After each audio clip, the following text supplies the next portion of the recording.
On this day in 1755, tragedy struck Lisbon as it was heavily damaged by a devastating earthquake.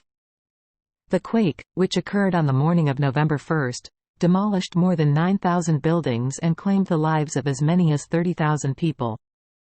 At around 9:30 a.m., the ground began to shake violently, causing widespread panic among the city's residents. The earthquake's magnitude is estimated to have been around 8.5 to 9.0, making it one of the most powerful ever recorded in Europe. The tremors lasted for several minutes, leaving a trail of destruction in their wake. The extent of the damage was immense, with many of Lisbon's iconic landmarks reduced to rubble. The Royal Palace, the All Saints' Church, and the Carmo Convent were just a few of the structures that crumbled under the force of the quake.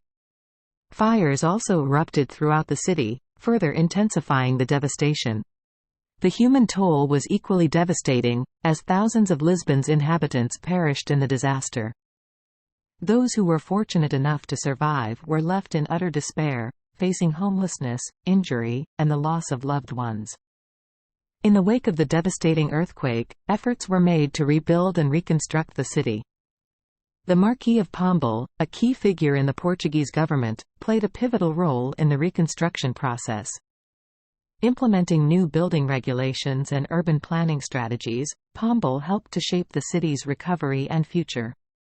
The Lisbon earthquake of 1755 not only inflicted a catastrophic blow to the city but also had a profound impact on the fields of science, philosophy, and politics.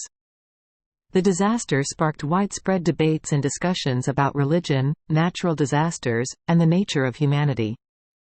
To this day, the Lisbon earthquake remains a significant event in history, serving as a reminder of the destructive power of nature and the resilience of those who strive to rebuild in the face of disaster.